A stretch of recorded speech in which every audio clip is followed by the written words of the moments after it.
5 హామీలు ఉన్నాయి. 6టికి బదులు యువ వికాసం వదిలిపెట్టి 5 రాశారు బడ్జెట్ డాక్యుమెంట్లో. ఈ 5 గ్యారెంటీలకు ఈ 53,196 కోట్ల రూపాయల బ్రేకప్ ఒకసారి చెప్పాలని నేను ఫైనాన్స్ మినిస్టర్ గారిని కోరుతున్నా. ఏ హామీకి ఈ మొత్తం అమౌంట్లో ఎంత పెట్టారనేది ఒకసారి బ్రేకప్ చెప్పమని నేను కోరుతున్నా. అధ్యక్ష, సింపుల్గా నేను నిన్నే చెప్పాను, మళ్ళీ చెప్తున్నాను. 4 నియోజకవర్గానికి 3,500 ఇళ్ల చొప్పున 119 నియోజకవర్గాలకు 4,16,000 ఇండ్లు అవసరం పడతాయి అధ్యక్ష. 4,16,000 ఇండ్లకు ఇంటికి 5 లక్షల రూపాయల చొప్పున, లేదా ఎస్సీ ఎస్టీ అయితే అదనంగా ఇంకో 1 లక్ష రూపాయలు ఇస్తామన్నారు కాబట్టి అది కూడా కలుపుకుంటే దాదాపుగా 23,000 కోట్ల రూపాయల పైన అవుతున్నది అధ్యక్ష. కానీ మనం పెట్టింది 7,700 కోట్ల రూపాయలు మాత్రమే.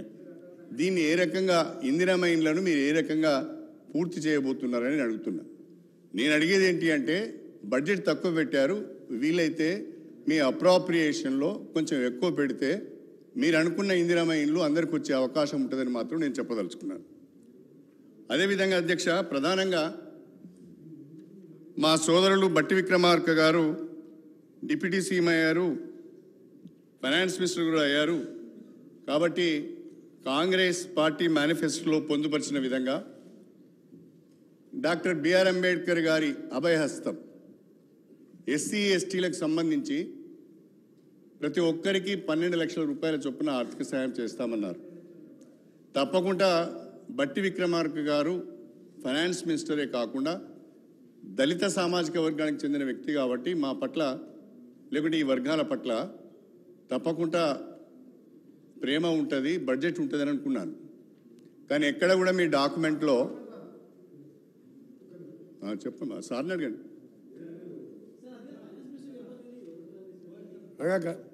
ఒకరు పెద్దలు గౌరవనీయులు శ్రీహరి గారు గతంలో టీఆర్ఎస్ పార్టీలో ఉండి వాళ్ళకి మేనిఫెస్టో పెట్టి పక్కకు పెట్టడం, మోసం చేయడం అలవాటు కాబట్టి మేము కూడా అడ్డు చేస్తాం అనుకుంటున్నాం. మీరు ప్రతి దాన్ని అడగలేదు అధ్యక్ష. వచ్చిన 2వ రోజే ప్రతిపక్షం అంటే ప్రతిపక్షానికి మీరు ప్రతిపక్షం కాదు, ఫ్రస్ట్రేషన్ పక్షం. అధికారం పోయింది, ఏం చేయాలి?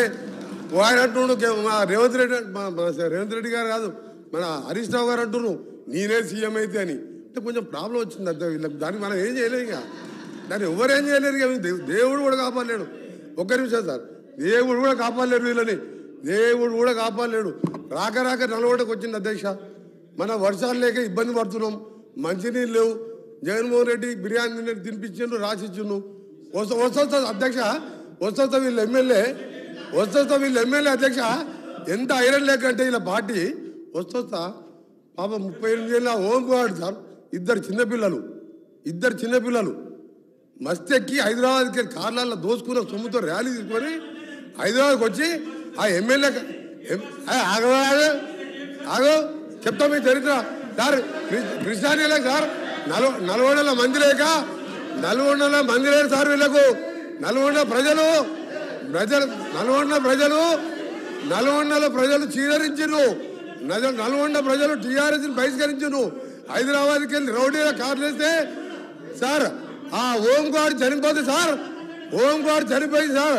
2 చిన్నపిల్లలు మొన్న నేను లేకుంటే ఓంకాడు చనిపోతే కనీసం మా జిల్లా ఉన్న ఏకైక ఎమ్మెల్యే కానీ కేటీఆర్ గారి ఆ కుటుంబాన్ని ఆదుకుంటామని అంటలేరు సార్. ఎంత దరిద్రం. రాక జిల్లాకు వచ్చి ఒక మనిషిని పొట్టలు పెట్టుకోరు. ఈయన మేనిఫెస్టో గురించి మాట్లాడుతున్నాడు సార్. ఒకటే చెప్తున్నాడు సార్, ఈయన మేనిఫెస్టో 2001లో పార్టీ పెట్టిండు సార్. కేటీఆర్ నీ దుకాణం మంది మంత్రి గారు దుకాణం మంది సార్. ఒకటి సార్ అసలు బయటకు వస్తున్నా సార్, అసలు బయటకు వస్తున్నా.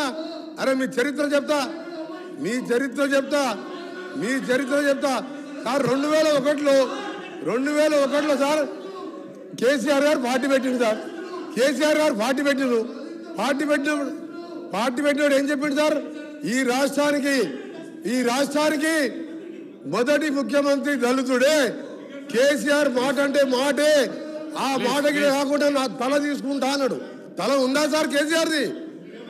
దళితులు ముఖ్యమంత్రి చేసిన, దళితులు ప్రతిపక్ష నాయకుడు అయితే అదే బట్టి విక్రమ్ దళితుడు ప్రతిపక్ష నాయకుడు అయితే ఆయన గడుకోసారి ఆ ఛానల్ చూడలేక 13 సార్ చాలా ఇంపార్టెంట్ సార్, ఇది చాలా ఇంపార్టెంట్.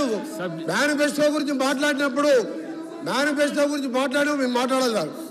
దళితుడు ప్రతిపక్ష నాయకుడు అయితే ఓర్వలేక 13 మంది ఎమ్మెల్యేని మాది అంగట్లో పశువులను పోయినట్టు కొని మా దళిత ప్రతిపక్ష నాయకులు కాకుండా ఈ రోజు మేనిఫెస్టో గురించి మాట్లాడతా కేసీఆర్ గారు మేనిఫెస్టో టీఆర్ఎస్ పార్టీ నీ అబద్ధాల పార్టీ మాకు చెప్పిన మేనిఫెస్టో 2 రోజులలో 2 అమలు చేసినాం, ఇంకా చేస్తాం, చెప్పని కూడా చేస్తాం. మీ దుకాణం బంద్ చేస్తాం. మీరు అనవసరంగా లేకపోతే మాట్లాడు. శ్రీహరి గారు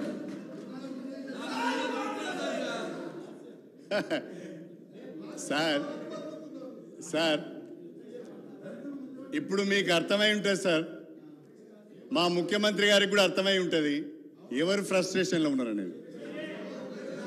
ఎవరు ఫ్రస్ట్రేషన్లో ఉన్నారు సార్? శ్రీహరి గారు ప్లీజ్. కాదండి సార్, మీరు ఆపారే సార్. ఆయన మాట్లాడిన తర్వాత ఆపడా సార్?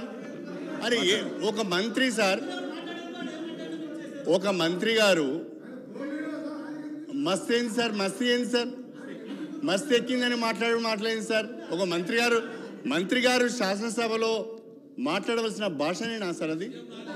ముఖ్యమంత్రి గారు దీనికి ఒప్పుకుంటారా సార్ ఇది? కానీ ఒక్క మాట మాత్రం చెప్పాలనుకుంటున్నా సార్, మా పార్టీ ఏమన్నా